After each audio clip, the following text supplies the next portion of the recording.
This is episode 230 of That Shakespeare Life.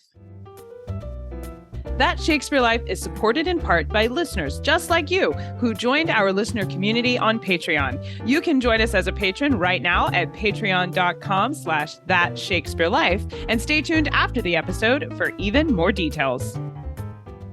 And show those contrasts between the kind of functional borage, for example, which is big and bushy, and function line keeps popping up, and how Hall treats women, and potentially therefore what Susanna would have been gathering. Welcome to That Shakespeare Life with Cassidy Cash. Cassidy believes that if you desire to successfully learn or perform Shakespeare's plays, then understanding the real life and history of William Shakespeare himself is a must. That Shakespeare Life is the podcast that helps you go beyond the curtain of some of Shakespeare's most iconic works and explore the world of early modern England as Shakespeare would have lived it, learning from the writers, historians, and performers who know it best. And now, here's Cassidy. When you visit Stratford Upon Avon, you can stop in and see a place called Hall's Croft. It's right down the road from Shakespeare's birthplace and is the house where William Shakespeare's oldest daughter, Susanna, lived with her husband, John Hall. John Hall was a physician in Stratford Upon Avon and is thought to have influenced, if not outright advised, William Shakespeare on the many uses of medicinal plants that we see come up in Shakespeare's plays. A new study being led by our guest this week, Ailsa Grant Ferguson, not only aims to shed light on the kinds of plants that might have been used there at Hall's Croft, but looks to literally replant them. In a project funded by the Arts and Humanities Research Council, partnering with Shakespeare Birthplace Trust in collaboration with the University of Brighton, Susanna's Garden Project will plant a sensory well-being garden based on the plants used for women's health by John Hall and probably Susanna in Stratford Upon Avon that includes the same plants Ailsa's research reveals would have been used there by the Hall family to treat family and friends in the Bard's hometown. The exciting thing about this garden is not only the opportunity to see historic plants come literally back to life. But as Ailsa Grant Ferguson joins us today to share, this garden research project specifically explores Susanna's role in medical care as she worked alongside her husband. Ailsa Grant Ferguson is principal lecturer at the University of Brighton, and she is currently holder of the HRC RDE Fellowship as a PI for a major research project in collaboration with the Shakespeare Birthplace Trust, focusing on Shakespeare's daughter Susanna and her home, Hall's Croft, and the mediation of early modern women in heritage presentation and cultural memory. Find out more about Dr. Grant Ferguson's work in the show notes for today's episode. Hello, Ailsa. Welcome to the show. Hi, it's really good to be here. How would plants in the garden at Hall's Croft have been used by Susanna herself? This is kind of what we're trying to find out, actually. So I'm really glad you asked that question. So we know that it would only be logical that there would be a big space in that garden, or the garden would be quite a big plot that would be utilized for medicinal plant growing, because John Hall, Susanna's husband, as your listeners might already be familiar with, was a practicing physician, a medical man. And in that time, women who were married to medical practitioners and some women who practiced medicine, which we can come back to later, would have been potentially tending to the garden, making the actual medicines from the garden. They would have been very much involved in that.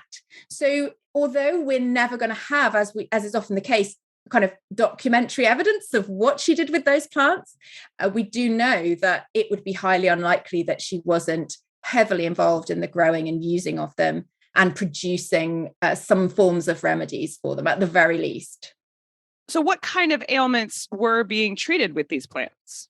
So the ones that I'm particularly interested in, basically John Hall would have been treating as a male practitioner, he'd have been treating all sorts of ailments among all sorts of people. But what's interesting about the garden we're going to be planting is we're focusing on the plants that we know were used specifically by Hall in his casebook and more widely by other practitioners for women's reproductive health, specifically women's health. And those ailments that I'm particularly interested in are really fascinating. So we see treatments for kind of menstrual problems, skipped periods, as we'd call it now, or heavy periods. We would see lots of treatments for something that was called, what was known at the time as suffocation of the mother, which sounds like a really strange phrase to us now and really fascinating. But basically at that time, you had these new ideas about women's health, stepping away from the idea that women were perhaps in some way spiritually being ill-affected, in terms of demonic or witch-based kind of problems, and actually seeing them as biological, which also comes with its own problems for women and kind of harks back to the kind of classical idea of hysteria and the idea of the womb as kind of pernicious and difficult and dynamic. But the good news for women is that it's just biological and not spiritual. And so suffocation of the mother was something that we might now, I would hazard to say something like PMS or PMT in the UK, premenstrual syndrome, things where women might find themselves distressed, or people who are experiencing menstruation might feel distressed, anxious, in pain, in panic, unable to sleep, those kind of things. They were sometimes called by this name, as were other things, suffocation of the mother. And that actually means the womb being suffocating, being sort of stuck and blocked. So something we see treated a lot is that suffocation of the mother, or something called uterine passion, which you could, I suppose, translate in a similar way. And also to do with childbirth, trying to deal with post-birth fever, trying to avert miscarriage, trying to save pregnancies that seem in danger, and treat women who are struggling after birth with things like frenzy after childbirth, which again, we'd maybe see as postnatal depression, postnatal anxiety, those kind of things. Well, I know that I understand the metaphorical sense of feeling like you've been taken over by a demon or you're being cursed by something spiritual with these issues. But I'm grateful to see that they were finding some solutions, and surprised really, because I would have expected this stigma around witches specifically in this time period to have prevented a woman, especially someone like Susanna, who was an upstanding citizen in the community. I wouldn't have expected her to want to participate in something that might cast a shadow of suspicion of witchcraft onto her. So how was she able to operate here and interact with these plants that her husband had there in the garden and not get in trouble personally? It's a really good question, and probably I'm going to give too long an answer. So, stop me. But basically, I think to some extent we have, as a contemporary society, I'd say in the sort of UK and the US especially, really got quite carried away and quite excited by the idea of kind of plant remedies being related to witchcraft. So women as sort of wise women being seen as witches. In actual fact, in England at the time, women using plants, using remedies that are accessible to them, kind of domestic medicine for their own families, and the wives of physicians, especially, so they're in a position where they're, as it were, helping their husbands. That is completely widespread. Because if you imagine a world where there is no antibiotic, there is no understanding of what a germ is, there's not even washing hands before delivering a baby, comes a lot later. People are needing to treat themselves. And calling an apothecary, a physician, a medical doctor, anybody who might be able to do that professionally is expensive. And so women are going to be seen as treating especially their children and potentially themselves and their husbands with domestically. And the wives of physicians are therefore expected to be part of supporting their husband in that. Women who practiced medicine themselves, or what we can recognize as medicine, are obviously fewer, but people are starting at that time to see medicine as something you, inverted commas, qualify for in the way that we see it. You go to university to become a doctor. Obviously, women were not doing that in that period, but you do have really respectable women. The example I would give is Grace Mildmay, who was a titled aristocracy, and she is creating plant remedies on a bulk scale and treating a wide range of patients. So it is not surprising at all that Susanna would have been able to treat or contribute to the treatment, be that through creating remedies or whatever. It's not that unusual at all. The link with witchcraft, if we've got time, that is quite interesting, because there are other areas in which you might expect women to carry suspicion. Witchcraft, the accusation of witchcraft often goes hand in hand with living your life, I suppose, as a woman in a way that is not recognized as acceptable. So perhaps women who might be living alone, unmarried women, or women who might have behaviors that people find unusual, eccentric, different in some way, marrying up with, doing things in a place where they're unsupervised with, in inverted commas, with plants and things. That's where it comes in. True. But I think the idea of women treating people in itself being seen as witchcraft is perhaps something that's overstated. So it's more about the context rather than what they were doing. Yeah, I agree. I think it's about the context. And I think it's also, as is so often the case, perhaps, through time immemorial, is the perception of whether women are doing it in an autonomous way and whether women are doing it outside of patriarchal control. That might be the key question to consider, I think. So you mentioned that Susanna would have been involved, or that's highly likely she would have been involved in creating some of these remedies. So do we have any records of her treating people with plants from the garden? We don't have a record of that. The records that we have, the records of treatment of patients, of anybody treating anybody, are very rare at that period.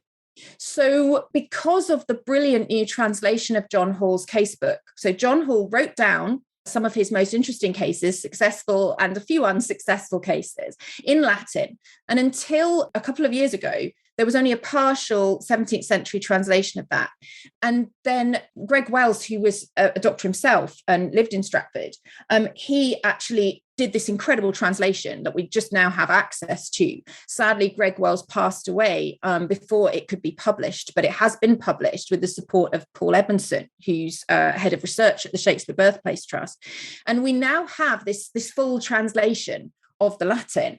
And so having that in itself is huge. It's an incredible thing. There are, Grace Mildmay, who I just mentioned, actually wrote down some of her cases. So we do have one woman who did that. But even, in general, it's not something that we have a lot surviving, and women certainly not.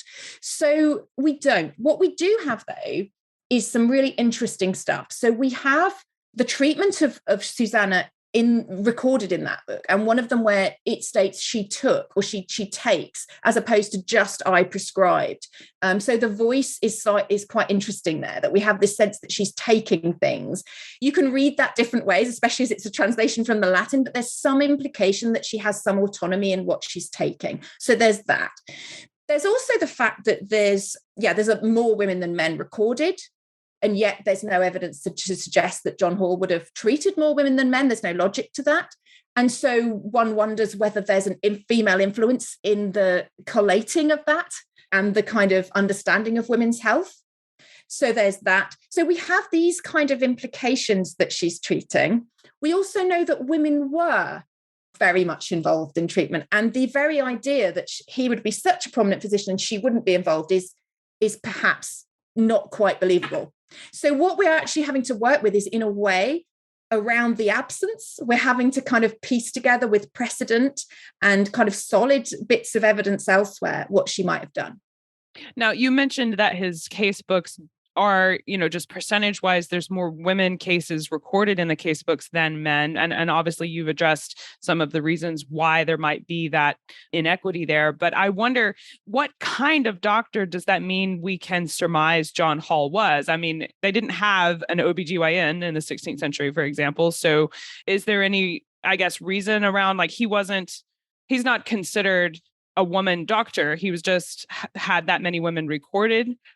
Yeah, I think that is a fascinating question, and in a way, something that I'm going to be researching further in the project. And that's not to say I can't answer it slightly now, but I think I've got a feeling that more will emerge. I just feel there's a few ways to look at that. Women's health is really fascinating, and it is a time when, as I mentioned earlier, you've got this movement away from the woman's health and mental health and reproductive health as being seen in some way interlaced with fears around the demonic or fears around all sorts of things to do with women's bodies, and starting to be seen perhaps more scientifically at this point. There are ebbs and flows in that. So you could argue that as a scholar, he's interested in women's health because you could argue, he is being quite, to some extent, moving forwards in quite a progressive way in the way that he's treating them. So given that all your listeners are going to be, I think, really interested in how Shakespeare dealt with women's health, if we make the comparison for those listeners that are familiar with Macbeth, for example, where we have a doctor called and he says, whoa, this is beyond me, you need a priest. This kind of idea is this madness or is this a demon or what's going on? If you look at sort of collaborative writing later in the career, so you look at Two Noble Kinsmen, for example, where you have this, is it a spoof or a kind of, I don't know what, of Ophelia, but you have the jailer's daughter. When a doctor is called for her green sickness, which is seen as a kind of blockage of the womb, often through sort of virginal blockage, the doctor prescribes sex. And this is really, really concerning for her father in that scene.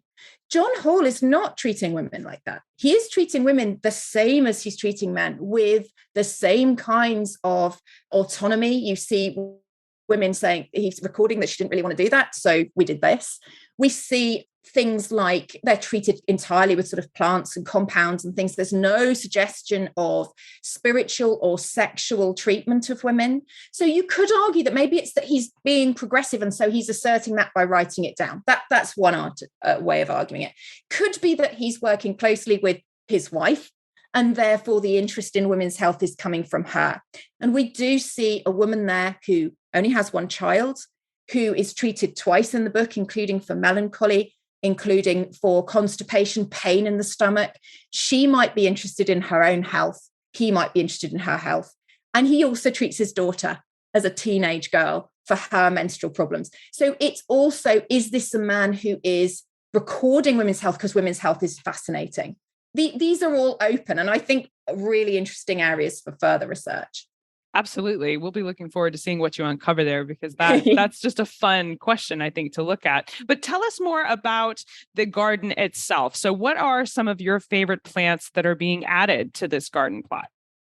This is such a lovely question, isn't it? My favorite plants. I mean, the kind of plants that are being used for these complaints, some of them are just beautiful. So we have peonies, we have roses, we have everything all the way through to kind of rhubarb, which is enormous and kind of strange looking and kind of ugly, but also kind of beautiful. So I think my favorites are the ones that we can really contrast and show those contrasts between the kind of functional borage, for example, which is big and bushy and functional and keeps popping up, and how Hall treats women, and potentially therefore how Susanna would have been gathering, through to the kind of really ornamental and beautiful smelling plants like the rose, which is often used in his recording of what they're treating women with, partly to make things palatable and partly for its own properties. So for me, I think it's the opportunity to bring plants together that are not usually plants together, the ornamental with the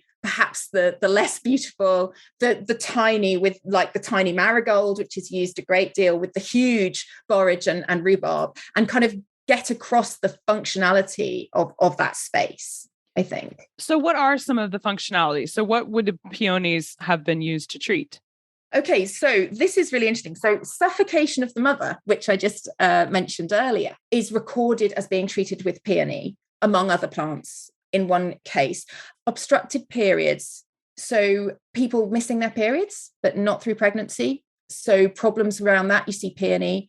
And you see rhubarb comes up a lot, because even today, I think people sort of take rhubarb for digestive complaints and things like that. So this idea of your body being blocked in every way, rhubarb comes up for that. So there's these kind of things. What I find really interesting, though, what some of your, if you have some listeners as well who are kind of tuning in thinking, actually, I'm more interested in my own health or whatever, there are actually things that are used that we still see used for similar things today that might be quite surprising. So blessed thistle, which comes up a lot in treating what we now know to be hormonal issues, but of course hormones, I didn't know what hormones were, are still, some people still treat themselves, self-medicate with things like that for women's hormonal issues, things like menopause and periods. So that's really interesting, because you're seeing, perhaps people aren't aware that they're taking from their own counters some things that would have been grown in this garden, and we will be hopefully growing again.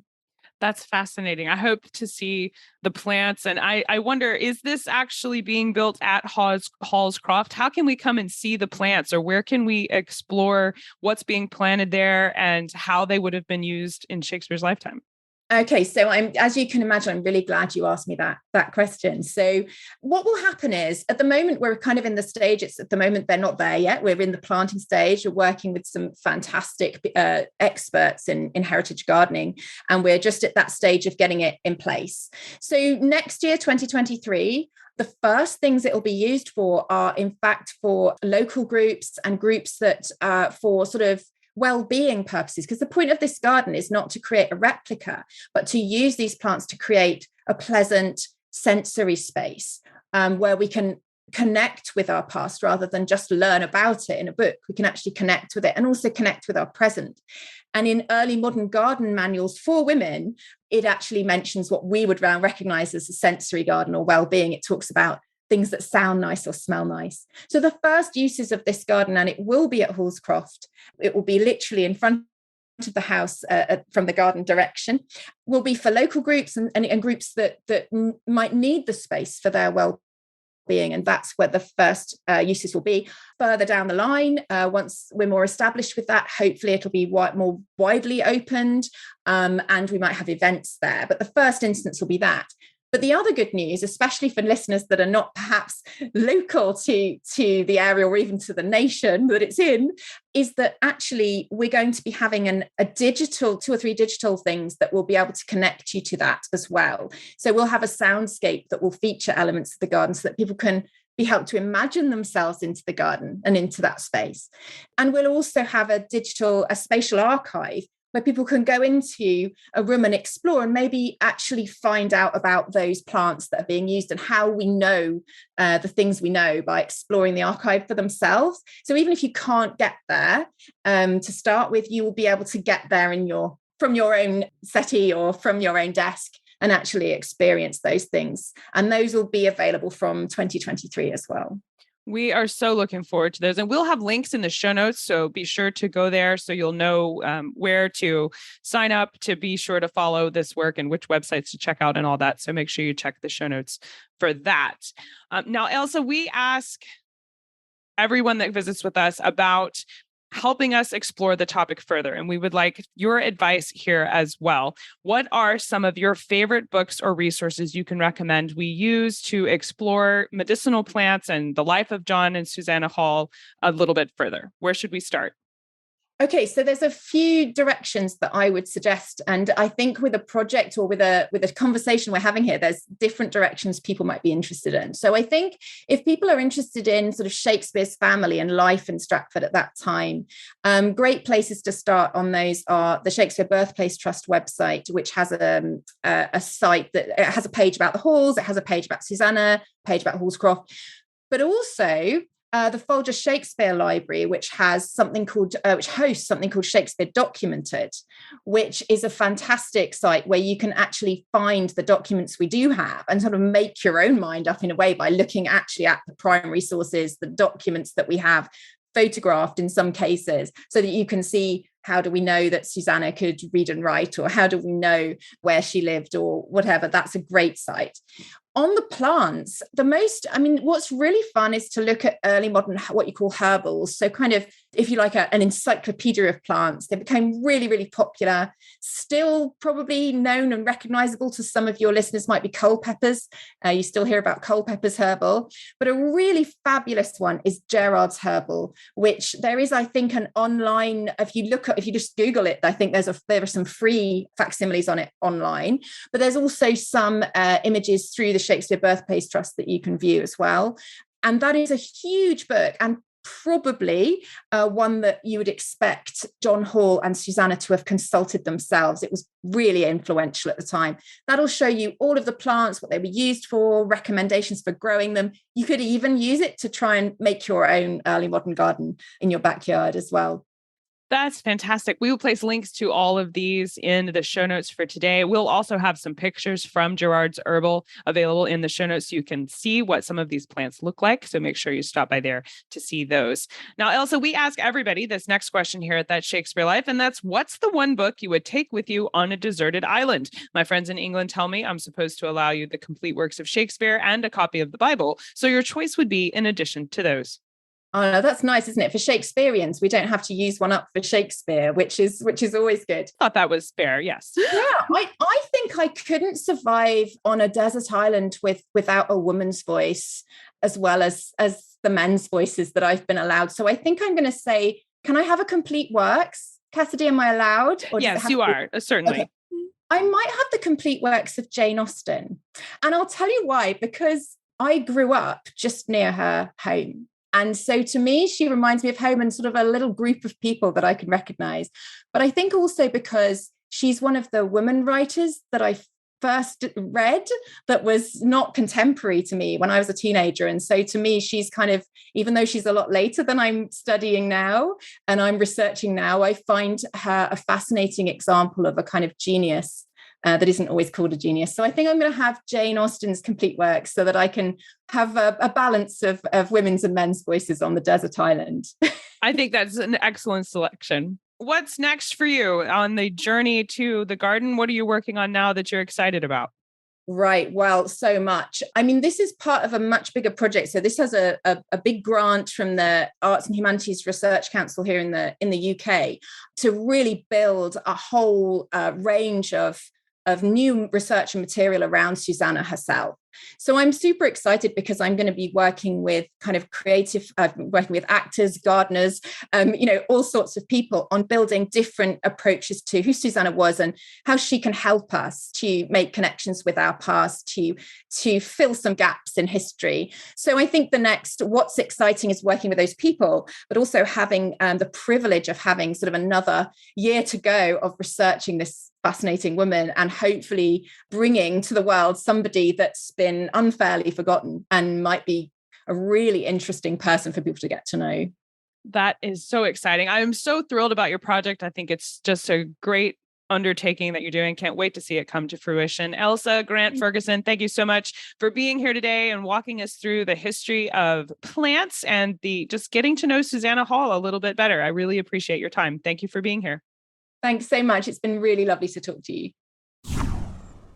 If you liked the show today, be sure to let us know about it. Drop us a comment and a rating on the platform you're listening from today. If you would like to see a picture of the plants that are being put in Susanna's garden, as well as copies of various herbals from Shakespeare's lifetime, so you can see pictures of the plants we're discussing today, along with a download of a list of medicinal plants from Susanna's garden and various ailments those specific plants were used to treat, we have put that together and made it available all in the show notes for today's episode. The show notes, you can see visual content that coordinates with the history you're learning about on our show, along with more information about our guest, Ailsa Grant Ferguson.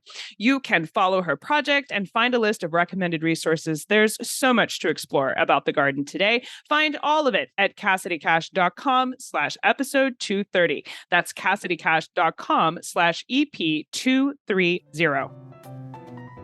If you love the history that you're learning about here each week and you'd like to have a hand in helping us produce the show by making suggestions about guests you'd like to hear from or topics you'd like to have covered, then consider joining our listener community on Patreon.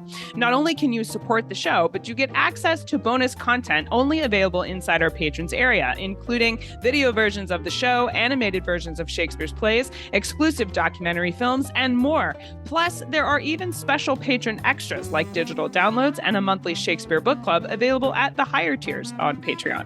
Explore all the benefits and sign up today at patreon.com/thatshakespearelife. That's patreon.com/thatshakespearelife. That Shakespeare Life is researched and produced by Cassidy Cash. Our audio engineering wizard is Gary Mayholm. That's it for this week. Thank you for listening. I'm Cassidy Cash, and I hope you learned something new about the Bard. I'll see you next time. Bye-bye.